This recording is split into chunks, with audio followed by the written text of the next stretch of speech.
വിശദമായ വാർത്തയിലേക്ക്.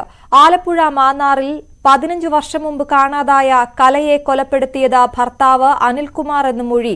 കസ്റ്റഡിയിലുള്ള അനിൽകുമാറിന്റെ അച്ഛന്റെ സഹോദരന്റെ മക്കളുടേതാണ് മൊഴി. കഴുത്തിൽ തുണി ചുറ്റി ശ്വാസം മുട്ടിച്ചായിരുന്നു കൊലപാതകം.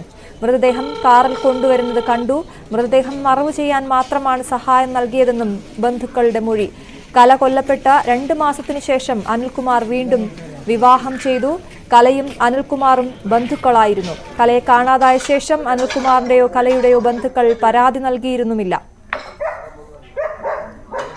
വിവരങ്ങളുമായി ശരണ്യ സ്നേഹജൻ ചേരുന്നു. ശരണ്യ, 15 വർഷം മുമ്പത്തെ കൊലപാതകത്തിന്റെ ചുരുളാണ് ഇപ്പോൾ അഴിയുന്നത്. എന്തൊക്കെ കാര്യങ്ങളാണ് പോലീസ് പറയുന്നത്? അശ്വതി, ഈ സംഭവത്തിലേക്ക്, അതായത് ഇങ്ങനൊരു അന്വേഷണത്തിലേക്ക് കാര്യങ്ങൾ പോയത് കഴിഞ്ഞ 2 തവണയായി ജില്ലാ പോലീസ് മേധാവി ചൈത്ര തെരസൻ ജോണിന് ലഭിച്ച 2 കത്തുകളാണ്. അതായത് ഈ കല കൊല്ലപ്പെട്ടിട്ടുണ്ട്, അതായത് മാന്നാർ സ്വദേശിനിയായ കല കൊല്ലപ്പെട്ടിട്ടുണ്ട് എന്നുള്ള വിവരം, അതായത് കാണാനായിട്ടുണ്ട് എന്നുള്ള വിവരം നൽകിയാണ് ആദ്യം ഒരു കത്ത് ജില്ലാ പോലീസ് മേധാവിക്ക് ലഭ്യമാകുന്നതാണ് നമുക്കിപ്പോൾ ലഭ്യമാകുന്ന വിവരം. അതിനുശേഷം പിന്നീട് ഈ കല കൊല്ലപ്പെട്ടതാണെന്നും ആ കൊലപാതകത്തിൽ ആർക്കൊക്കെ പങ്കുണ്ട് എന്ന് കാണിച്ചുകൊണ്ടുള്ള മറ്റൊരു കത്ത് കൂടി ജില്ലാ പോലീസ് മേധാവിക്ക് 2 ആഴ്ച മുമ്പ് ലഭ്യമാകുന്നു. അതിന് ഈ കത്തിന്റെ അടിസ്ഥാനത്തിൽ, അതായത് ഈ കത്ത് ലഭ്യമായതിന്റെ അടിസ്ഥാനത്തിൽ അമ്പലപ്പുഴ സിഐയുടെ നേതൃത്വത്തിലുള്ള സംഘത്തിന് ഇത് പരിശോധിക്കാനായി ജില്ലാ പോലീസ് മേധാവി നിർദ്ദേശം നൽകിയായിരുന്നു.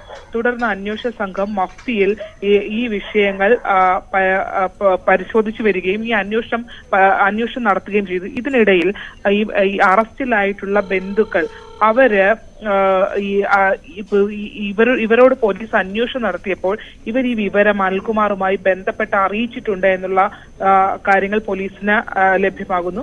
അങ്ങനെ ഇതിനകത്തൊരു സംശയാസ്പദമായ സാഹചര്യം ഉണ്ട് എന്നുള്ളതാണ്. ഈ കലയും അനിൽകുമാറും മാന്നാർ, 2 പേരും മാന്നാർ എരത്തൂർ സ്വദേശികളാണ്. ഇവർ പ്രണയ വിവാഹിതരാണ്. പ്രണയവിവാഹം കഴിച്ചെത്തിയതിനു ശേഷം പിന്നീട് കലയെ കാണാതാകുന്നു. പക്ഷെ ഈ കാണാതായിട്ടും ആരും പരാതി നൽകിയിട്ടില്ല എന്നുള്ളതാണ്. ഇപ്പോഴും കലയുടെ ബന്ധുക്കൾക്കടക്കം, അതായത് കലയുടെ കുടുംബത്തിനടക്കം ഇതിനകത്ത് പരാതിയില്ല എന്നുള്ളതാണ്. ഈ കത്തിന്റെ മാത്രം അടിസ്ഥാനത്തിലായിരുന്നു പോലീസ് അന്വേഷണവുമായി മുന്നോട്ട് പോകുന്നത്. തുടർന്ന് ഈ അനിൽകുമാറും ഒപ്പം തന്നെ ഈ കസ്റ്റഡിയിലായ ബന്ധുക്കളും തമ്മിൽ ഈ വിവരങ്ങൾ കൈമാറിയിട്ടുണ്ട്. പോലീസ് അന്വേഷണം ഉണ്ട് എന്നുള്ള വിവരങ്ങൾ കൈമാറിയിട്ടുണ്ട് എന്നുള്ളത് പോലീസ് സ്ഥിരീകരിക്കുന്നു. തുടർന്നാണ് ഇവരെ കസ്റ്റഡിയിലെടുത്ത് ചോദ്യം ചെയ്യുന്ന അവസ്ഥയിലേക്ക് കാര്യങ്ങൾ എത്തുകയും ഈ ജില്ലാ പോലീസ് മേധാവിക്ക് ലഭിച്ച ആ കത്ത് അതിൽ പറയുന്ന പോലുള്ള സംഭവങ്ങൾ നടന്നിട്ടുണ്ട് എന്നുള്ളൊരു സ്ഥിരീകരണത്തിലേക്കും എത്തുന്നത്. ഇപ്പോൾ കസ്റ്റഡിയിലുള്ളത് സുരേഷ്, ജിനു രാജൻ, പ്രമോദ്, സന്തോഷ് എന്നിവരാണ്. ഇവര് അനിൽകുമാറിന്റെ അടുത്ത ബന്ധുക്കളും അച്ഛന്റെ സഹോദരന്റെ മക്കളുമൊക്കെയാണ് എന്നുള്ളതാണ്. ഈ കേസുമായി ബന്ധപ്പെട്ട് ഏറ്റവും പ്രധാനപ്പെട്ടത് ഈ മൃതദേഹം കണ്ടെത്തുക എന്നുള്ളതാണ്. ഇപ്പോഴൊക്കെ ഇവരുടെ മൊഴിയെല്ലാം കൊലപാതകം നടന്നിട്ടുണ്ട് എന്നുള്ള മൊഴിയൊക്കെ ലഭ്യമായിട്ടുണ്ട്. ഈ അനിൽകുമാർ എന്ന് പറയുന്നയാൾ ഇപ്പോൾ ഇവിടെ ഇല്ല. അയാൾ ഇസ്രായേലിലാണ് ജോലി ചെയ്തുകൊണ്ടിരിക്കുന്നത്, വിദേശത്താണ്. ഈ ബന്ധുക്കളുടെ മൊഴിയും കൊലപാതകം നടന്നിട്ടുണ്ട് എന്നുള്ളത് പോലീസിന് ലഭ്യമായിട്ടുണ്ട്. പക്ഷേ ഈ കേസിൽ ഏറ്റവും നിർണായകമായത് മൃതദേഹം കണ്ടെത്തുക എന്നുള്ളതാണ്. ഇപ്പോൾ അനിൽകുമാറിന്റെ വീട്ടിൽ പരിശോധന നടന്നു വരികയാണ്. വീടിന്റെ ഫ്രണ്ട് ഭാഗത്തുള്ള ഒരു കോർണറിലായാണ് ഇത്തരത്തിൽ സെപ്റ്റിക് ടാങ്ക് ഉള്ളത്. അവിടെയാണ് ഇപ്പോൾ അത് പൊളിച്ച് നീക്കി അതിന്റെ പാളി മാറ്റിയിട്ടുണ്ട്. പരിശോധനയിലേക്ക് പോലീസ് കടന്നിട്ടുള്ളത്. നമുക്ക് ഏറ്റവും പ്രധാനപ്പെട്ടതായി പോലീസിന് ലഭ്യമായിട്ടുള്ള മൊഴി, അതായത് ഈ കസ്റ്റഡിയിലുള്ളവരിൽ നിന്ന് ലഭ്യമായിട്ടുള്ള മൊഴി, ഈ കലയെ കൊലപ്പെടുത്തിയതായി, അതായത് അനിൽകുമാറിന്റെ കാറിൽ കലയുടെ മൃതദേഹം കണ്ടെത്തുന്നു എന്നുള്ള മൊഴി ലഭ്യമായിട്ടുണ്ട്. അനിൽകുമാറിനോട് കാര്യങ്ങൾ അന്വേഷിച്ചപ്പോൾ അനിൽകുമാർ കലയെ കൊലപ്പെടുത്തിയെന്ന് ഇവരോട് പറഞ്ഞിട്ടുള്ള മൊഴി ഇവര് പോലീസിന് നൽകിയിട്ടുണ്ട്. കഴുത്തിൽ ഷോള് മുറുക്കിയായിരുന്നു കൊലപ്പെടുത്തിയത് എന്നുള്ളതാണ്. മൃതദേഹവുമായി എത്തിയ കാറാണ് ബന്ധുക്കൾ കണ്ടത് എന്നുള്ളതാണ് ഇവര് പോലീസിന് മൊഴി നൽകിയിട്ടുള്ളത്.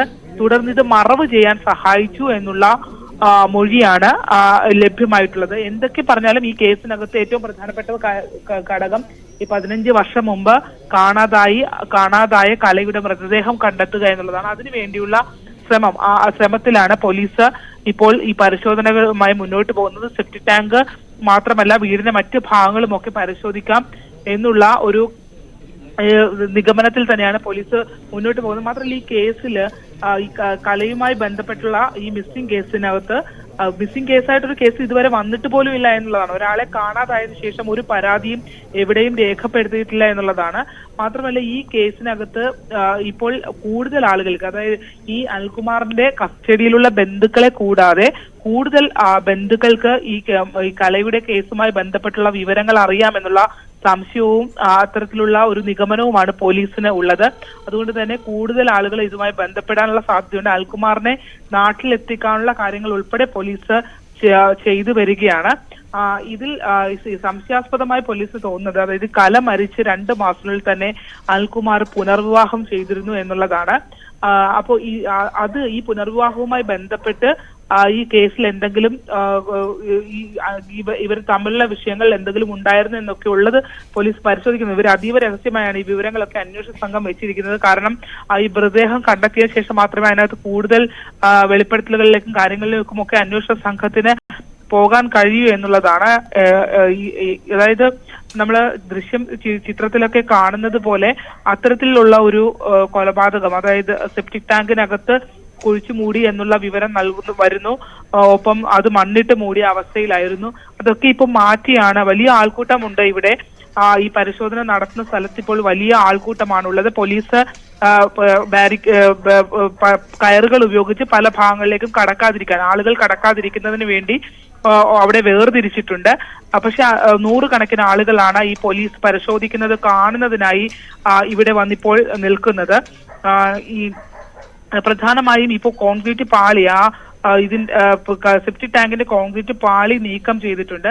നമുക്കറിയാം ഇലന്തൂർ നരബലി അടക്കമുള്ള കേസുകളിൽ പഴക്കമുള്ള മൃതദേഹം കണ്ടെത്താനായി പോലീസിനെ സഹായിച്ച 174 സോമൻ എന്ന് പറഞ്ഞ അദ്ദേഹം തന്നെയാണ് ഇവിടെയും ഈ മൃതദേഹം കണ്ടെത്തുന്നതിന് വേണ്ടിയുള്ള പരിശോധനകൾക്ക് നേതൃത്വം നൽകി നിൽക്കുന്നത്. അത്തരത്തിൽ പോലീസ് എല്ലാ കാര്യങ്ങളും അതാണ് ശരണ്യ, 15 വർഷം പഴക്കമുള്ള കേസാണ്. അതുകൊണ്ട് തന്നെ മൃതദേഹാവശിഷ്ടങ്ങൾ കണ്ടെത്തുക എന്നുള്ളത് ശ്രമകരവുമാണ്. അതിന്റെ ദൃശ്യങ്ങളാണ് നമ്മൾ കാണുന്നത്. അവിടെ വലിയ ആൾക്കൂട്ടവുമുണ്ട്. ശരണ്യ, ഈ കേസിൽ മറ്റൊരു ദുരൂഹതയുള്ളത്, ഈ കലയെ കാണാതായി എന്ന് പറഞ്ഞുകൊണ്ട് ഒരു പരാതി പോലും വന്നിട്ടില്ല എന്ന് പറയുമ്പോൾ കലയുടെ ബന്ധുക്കളുടെ ഭാഗത്തു നിന്നും ഒരു പരാതി ഉണ്ടായില്ല ഇത്രയും വർഷമായിട്ടും, അതും ഒരു ദുരൂഹത ഉണർത്തുന്ന കാര്യമല്ലേ? പോലീസ് അങ്ങനെ തന്നെയാണ് പറയുന്നത്. അതായത് ഈ കലയുടെ വീട്ടുകാരും ഒരു പരാതി ഈ വിഷയത്തിനകത്ത് ഇതുവരെ നൽകിയിട്ടില്ല എന്നുള്ളതാണ്. കല സ്വർണ്ണാഭരണങ്ങളും ഒക്കെ ആയി എവിടെയോ പോയി എന്നുള്ള വിവരമാണ് അനിൽകുമാർ ബന്ധുക്കളോടൊക്കെ പങ്കുവച്ചിരുന്നു എന്നുള്ള കാര്യമാണ് നമുക്കിപ്പോൾ ലഭിക്കുന്നത്. എല്ലാം പ്രാഥമികമായി നമുക്ക് ലഭ്യമായിട്ടുള്ള വിവരങ്ങൾ മാത്രമാണ്. പക്ഷേ അത് അശ്വതി ചോദിച്ചൊരു ചോദ്യം വളരെ പ്രധാനമായി നിൽക്കുന്നുണ്ട്. എന്തുകൊണ്ട് കലയുടെ ബന്ധുക്കൾ ഉൾപ്പെടെ ഒരു മകളെ കാണാതായിട്ട് എന്തുകൊണ്ട് പരാതി നൽകിയില്ല എന്നുള്ളത്. നിലവിൽ എന്തായാലും പോലീസിൽ നിന്ന് നമുക്ക് ലഭ്യമാകുന്ന വിവരം അത്തരത്തിൽ ഒരു പരാതികളും ഈ മിസ്സിംഗുമായി ബന്ധപ്പെട്ട് ഉണ്ടായിരുന്നില്ല എന്നുള്ളതാണ്. 15 വർഷം പിന്നിടുന്നുണ്ട്. ഒപ്പം ഇപ്പോൾ ഈ കേസിൽ ഒരു വഴിത്തിരിവായി മാറിയത് ജില്ലാ പോലീസ് മേധാവിക്ക് വന്ന ആ കത്ത് തന്നെയാണ്. ആ കത്തിന്റെ അടിസ്ഥാനത്തിൽ 2 തവണ ലഭ്യമായ കത്തിന്റെ അടിസ്ഥാനത്തിൽ ജില്ലാ പോലീസ് മേധാവി ചൈത്ര തെരേസ ജോൺ എടുത്ത ഒരു ഇനിഷ്യേറ്റീവിന്റെ ഭാഗം തന്നെയാണ് ഇങ്ങനെ ഒരു സംഭവം ഇപ്പോൾ പുറത്തേക്ക് വന്നുകൊണ്ടിരിക്കുന്നത്. അത് മാത്രമല്ല അതീവ രഹസ്യമാണ്. അമ്പലപ്പുഴ സിയുടെ നേതൃത്വത്തിലുള്ള അമ്പലപ്പുഴയിലെ പോലീസ് ടീം ഈ കേസ് അന്വേഷിക്കുകയും ചെയ്ത് അവർ മഫ്തിയിൽ ഈ വിഷയങ്ങൾ കുറെ ദിവസങ്ങളായി തന്നെ പരിശോധിച്ചു വരികയായിരുന്നു. ഏറ്റവും ഒടുവിലായി പക്ഷെ ഇപ്പോഴും ഇവരുടെ മൊഴികൾ, കസ്റ്റഡിയിലുള്ളവരുടെ മൊഴികൾ ചില വൈരുദ്ധ്യങ്ങൾ ഉണ്ട് എന്നുള്ളതും പോലീസ് പറയുന്നുണ്ട് കേട്ടോ. അതുകൊണ്ട് തന്നെ അവർക്ക് ആ മൃതദേഹം കണ്ടെത്തുക എന്നുള്ളത് വളരെ പ്രധാനപ്പെട്ട ഒരു കാര്യമാണ്. ഈ കൊല്ലപ്പെട്ടു എന്ന് പറയുമ്പോഴും കസ്റ്റഡിയിലുള്ളവരിൽ പലരും തമ്മിലുള്ള മൊഴികൾ തമ്മിൽ വൈരുദ്ധ്യമുണ്ട് എന്നുള്ള കാര്യങ്ങളും ഒക്കെ പോലീസ് പറയുന്നുണ്ട്. പക്ഷേ ആളുകളെയൊക്കെ ഞെട്ടിച്ചുകൊണ്ടും ആകാംക്ഷയിലെ മുൻമുനയിൽ നിർത്തിക്കൊണ്ടുമാണ് ഇപ്പോൾ ഇവിടെ പരിശോധന മുന്നോട്ട് പോയിക്കൊണ്ടിരിക്കുന്നത്.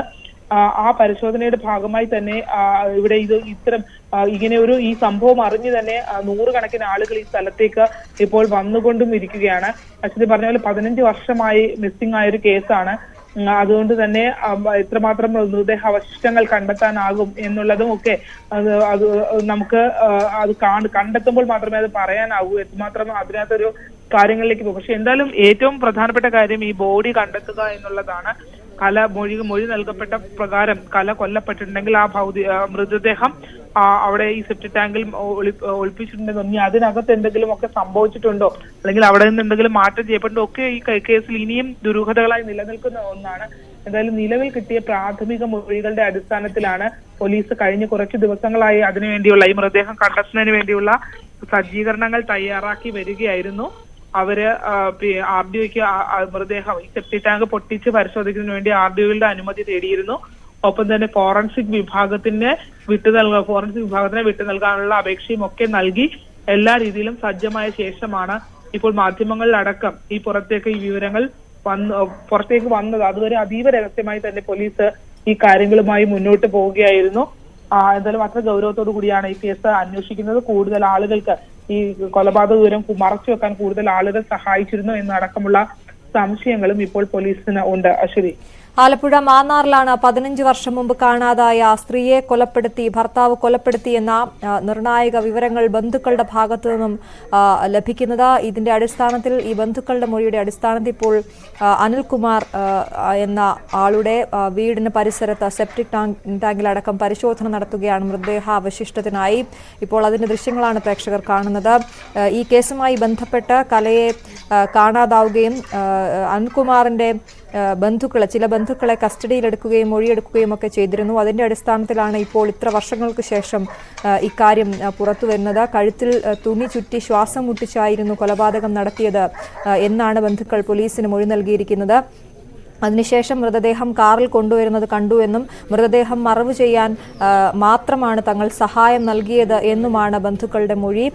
കല കൊല്ലപ്പെട്ട ശേഷം 2 മാസത്തിന് ശേഷം അനിൽകുമാർ പുനർവിവാഹം ചെയ്യുകയും ചെയ്തിരുന്നു. അതും പോലീസിനെ ഇപ്പോൾ സംശയത്തിലാക്കുന്നുണ്ട്. അതിനുവേണ്ടിയാണോ ഈ കൊല എന്നതടക്കമുള്ള കാര്യങ്ങളിലേക്കും അന്വേഷണം നീളും എന്നാണ് നമ്മൾ കരുതുന്നത്. ഈ കലയും അനിൽകുമാറും ബന്ധുക്കളായിരുന്നു എന്നുള്ളതും വളരെ പ്രധാനപ്പെട്ട കാര്യമാണ്.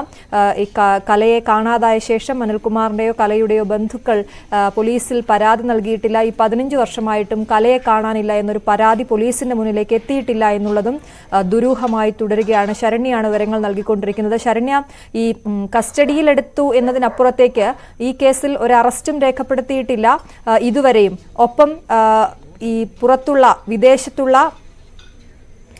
അനിൽകുമാറിനെ ഇങ്ങോട്ടേക്ക് കൊണ്ടുവരാനുള്ള ശ്രമവും തുടരുകയാണ്. എന്തായാലും വളരെ ഞെട്ടിക്കുന്ന വാർത്തയാണ് മാന്നാറിൽ നിന്നും പുറത്തു വരുന്നത്. ഇപ്പോൾ